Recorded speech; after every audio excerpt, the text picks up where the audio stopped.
Jordy Buckner says, I have not socialized seriously since March. It's absolute hell, like actually depressing.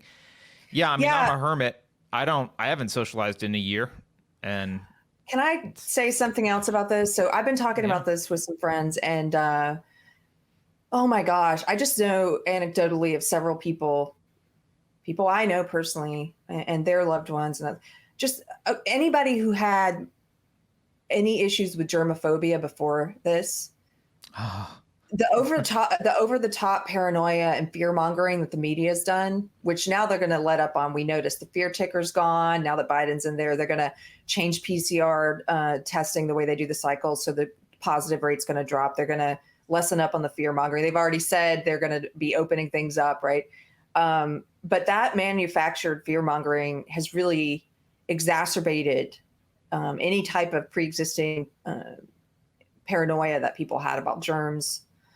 And I know people who have not been out and socialized since March. And I know people who I think this may have fundamentally changed the way they look at the world for who knows how long, because it validated all those irrational fears. And so it's really sad, and not to mention what it's done to some kids as well. And I would say, I was just talking about this with a friend the other day. It's sort of, I think people, if you are someone watching the show and you haven't really been out and socialized, try doing something that's like stages, like what do you call the therapy? Jordan Peterson talks about it, where if you have a fear, like he talked about having a patient who had a fear of elevators. And so instead of just having him get on the elevator, you would do the first few days, maybe go and walk to the elevator and look at the elevator. Oh yeah. I don't remember the name of that therapy. There's exposure therapy. Yeah. Exposure therapy. Okay.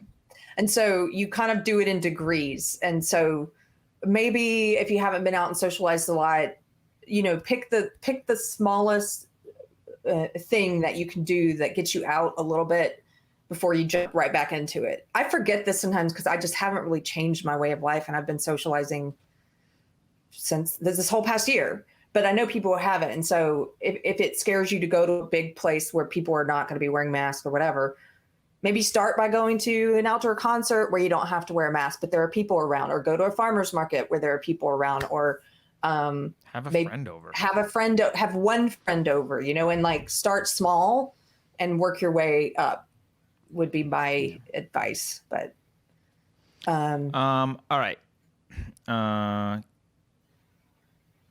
Oh, you know what? Actually, you're making me think of one thing before I do the next super chat.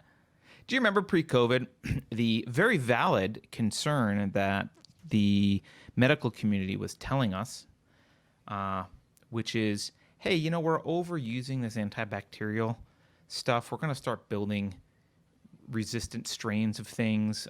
We're too clean. We actually need to not be cleaning stuff so incessantly. The compulsion to be germ-free is actually not good for us in the long term. Yeah. My, how quickly that changed. My, how quickly that's changed. No longer. No longer. All right.